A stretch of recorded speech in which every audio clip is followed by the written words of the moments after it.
I could still carve a tri-stick with a cheap, crappy gas station pocket knife. It's just not going to be as efficient as this. And I'd put this up there with a William Collins survival knife in a heartbeat.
I need a bigger mallet.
chasing bears.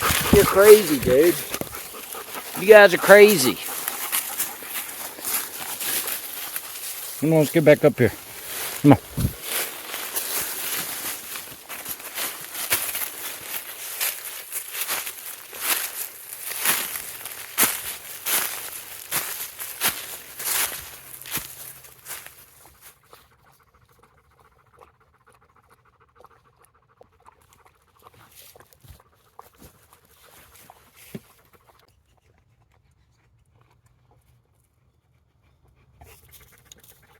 Back it up. Come on.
my feet. What do they smell like?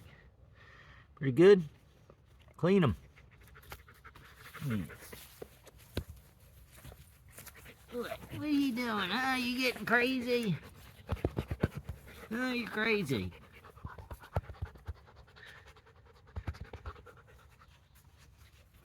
Alright, enough. It's enough.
man, oh man. Just trying to keep the bugs away with that smoke. I'll never quit smoking a pipe for that reason. Well, never say never, but I'd rather puff on a pipe than use that nasty bug spray if I can help it. I just made a kit out of some pine with this knife and got a bow drill fire going. First pine bow drill fire. I've done it with poplar and I've done it with holly. I did a holly bow drill fire not too long ago. I've wanted to give it a shot with pine, build my confidence. You know, I got really comfortable with just doing poplar, you know, yellow poplar, the tulip poplar. You know, I never knew if I could do it with any other kind of wood because it's tricky and tough till you start getting used to it. Went on and did one with some holly, and I just did one with the pine. And you know, lately when I've been kind of showcasing a knife or doing a review, what I like to do is either carve a tri-stick or do a bow drill fire with it. You know, make the kit with the knife and get the fire going. There's a lot of different techniques you need to make a bow drill fire kit. And, you know, you've got a few notches. The notch back here. And then this pot hanger notch up here that I had to make. This actually ended up, this is a pretty nice one that I think I'm going to hang on to. Out of some mountain laurel. Pretty cool. If you noticed, I didn't baton this knife. And this knife is 100% capable of batoning. Most knives are. I just figured I'd show you all a different technique, if you didn't know it already, of different ways to split down a branch to make the kit out of. You know, it started off with a long piece, and I used my little my Super Tool 300 saw to saw this down a little bit and bust it off. And instead of wasting my time sawing all the way through, if you saw that I sawed in about maybe a ½ inch, maybe 3/8 at points, and then just snapped it off to conserve energy. But I got that going. And then the dilemma of how to split down the branch. You know, I just, this piece had been busted. This was a part of it, and I sawed a section off and just carved myself a wedge. Make yourself a little mini wedge. Doesn't take long. It took me what? Maybe a minute, if that, to make the wedge. You know, just in case you have a knife, like let's say that I have a stick tang, like a little Mora companion or something, or an old wooden-handled Mora knife that I don't want to compromise with trying to baton with. So, they're getting wild down there in the gully, down there in the hollow. But maybe just to make sure I don't compromise my blade, I just make myself a little wedge. You know, you just get yourself a nice, nothing fancy. It doesn't have to be neat and fancy and nice. Just enough of a wedge. And then you get down in the natural split of that log. Like here's a little bit. There's a natural split here and one up here. And what I did, I just stuck her down in there and I ended up splitting it out. And it took 2 different tries, but I got it split out. I didn't have to use my knife to baton, which was nice. You know, just in case this knife will, this knife will handle it, but maybe I don't want to beat my knife up too much. So maybe I want to keep this nice, cherish this knife. And this would last, and I could probably even use this thing as a dang pry bar if I wanted. 3/16 inch stock is what he used to forge this knife. What a job he did. I just can't even express to you how much joy I had when I got this knife in the mail. So I was just cruising around on the internet one day, and I was looking at tracker knives, and a channel popped up called Bishop's Blades, and it was about a collection of tracker knives he had by a maker named Caleb Cox. It said, "My Primal Tracker Collection" from Caleb Cox. So he was calling it the Primal Tracker Collection. Now he had 4 tracker knives, different sizes, that Caleb had made him. And there was like a smaller one up to a pretty large one. And I guess Caleb, I don't know if he still does, but Caleb at least used to frequent Bushcraft USA, and he's a big part of it. And he's well known in that community, and he's well known in the tracker knife community, just with these blades that he makes. And I stumbled across a video of his knives. So I sought out this guy on Bishop's Blades. He had, in the description of the video, left Caleb's contact information. And I thought, why not give it a shot? What's it going to hurt for me to, email Caleb and ask him if he'd make me a tracker knife? So I sent him an email, and he replied fairly quickly, which I thought was really cool because he didn't even have to reply. And he said that he hadn't been making many tracker knives lately, but if I wanted one, he'd make me one. And I said that'd be really awesome. And we started going over figuring out what I wanted. Caleb had put out a video. It's an awesome video on the evolution of the tracker knife. Go watch Caleb's video on the evolution of the tracker knife, because you could learn a lot. I learned a lot from it. And there it shows like where it started and originated, and he replicated making some of these knives, and he basically went and found every article he could on the tracker knife from every maker that made it, and just dove deep as he possibly could to figure out how to make the tracker knife himself and the history of it. And it's a quick 10-minute video, but I'd highly suggest going and checking it out if you haven't already seen it or know who he is. Caleb Cox. He didn't have to make me this, guys. He could have said, "I'm busy, I'm at a different point in my life. I've kind of gotten away from making knives. I'm doing other things." I mean, another cool thing he does on his YouTube channel, I've seen him playing. He plays the bagpipes, and he does an awesome job of it. So he made me this, and in that evolution of the tracker knife video, at the very end, he showed a knife similar to this, and this is his signature tracker knife that he makes, and he calls it the Primitive Tracker.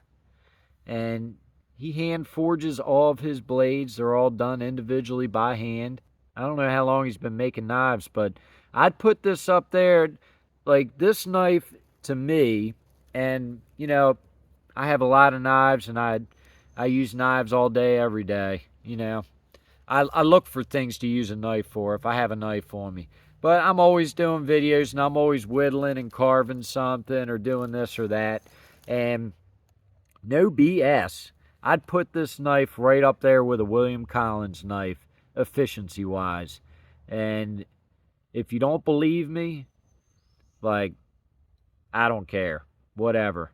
This knife, after only having it for a few weeks, couple weeks now, has jumped up into my top 5. Very quickly, like that. Extremely efficient blade. I love the aesthetics of it. I love the look of it. I love the blade profile. I love the handle. Like the way that he wrapped. He would have done it in wood as well. Like he does it wood, where he kind of makes this kind of, he kind of does this with the handle as well. Like this texture, he'll texture the wooden handle the same as this. And it looked really, really awesome. And I almost asked him to do one like that for me, because it was super cool. Really freaking cool. But I just love the way this just looks more primitive to me. Like you've got jute twine wrapped up with epoxy. He did a great job. This is super grippy. I don't have to worry about my hand slipping on over this blade if I'm doing like some kind of jabbing motion. Let's say I'm fighting a bear. Y'all know how I like to do that, at least in my imagination. But, you know, nice and grippy. It's aggressive enough, but it's not going to hurt your fingers, at least not mine. I don't know. I work with my hands. Like, even like gripping up here with this texture, like some people get a little leather wrap or something to like wrap up over there, because, you know, some people maybe that'll bother them a little bit. But with me, like, I love it. This is great to be able to, you seen when I was working on the bow for the bow drill set, and I like to get up in here and start carving and doing things like that. But great purchase with this texture up here. It was great. This thing works out great. I'll probably I might even do a video where I carve a tri-stick with this knife too, because lately I figure, you know, there's people that do knife reviews and they'll like do a feather stick and get a fire going with it, you know, maybe strike a ferro rod, and I've done plenty of videos like that. But what's the difference from that from why not do you guys enjoy seeing me make a bow drill fire set and get a bow drill fire going instead of using some fat wood and a ferro rod to get a fire going, just to see the efficiency of the blade that I'm using, featuring in the video? Or do you guys, I mean, do you like seeing me do a tri-stick and seeing the techniques and all and how the knife is working? Because, you know, I could probably make any blade look halfway all right, not to be too big-headed. But, I mean, I don't like to say it, but I'm just being a little straight up. Like, I could still carve a tri-stick with a cheap, crappy gas station pocket knife. It's just not going to be as efficient as this.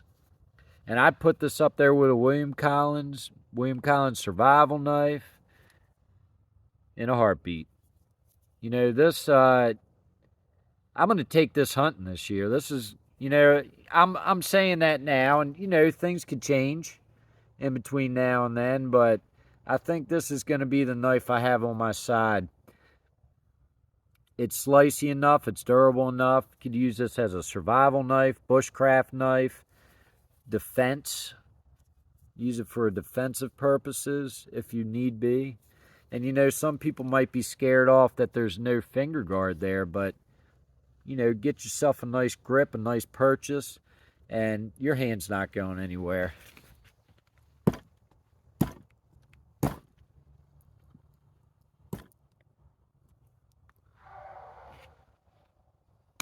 It's starting to get a little dark.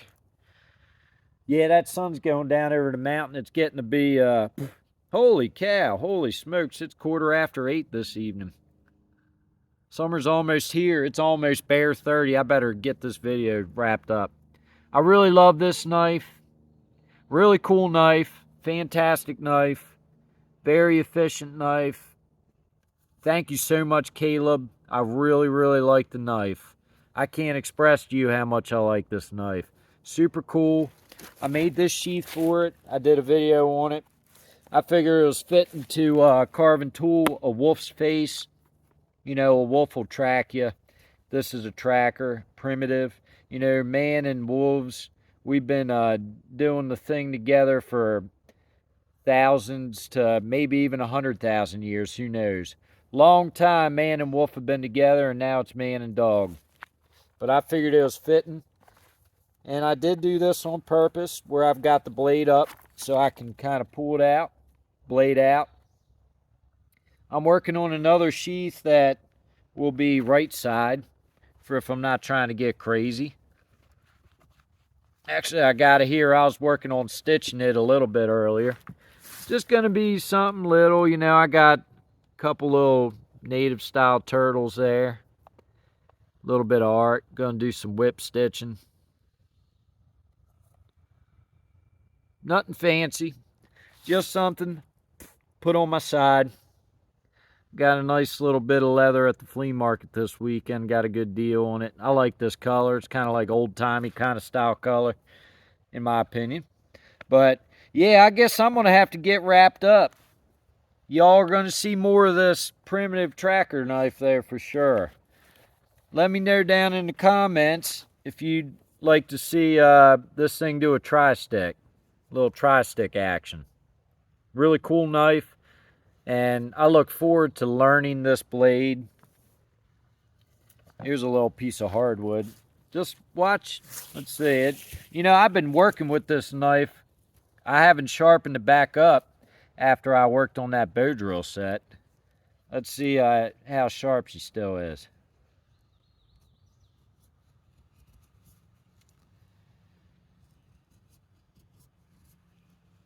And you know, I haven't learned how to kind of do these pull cuts yet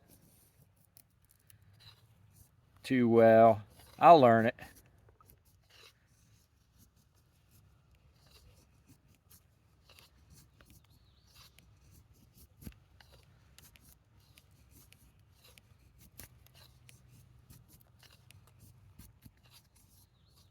And this is some hardwood.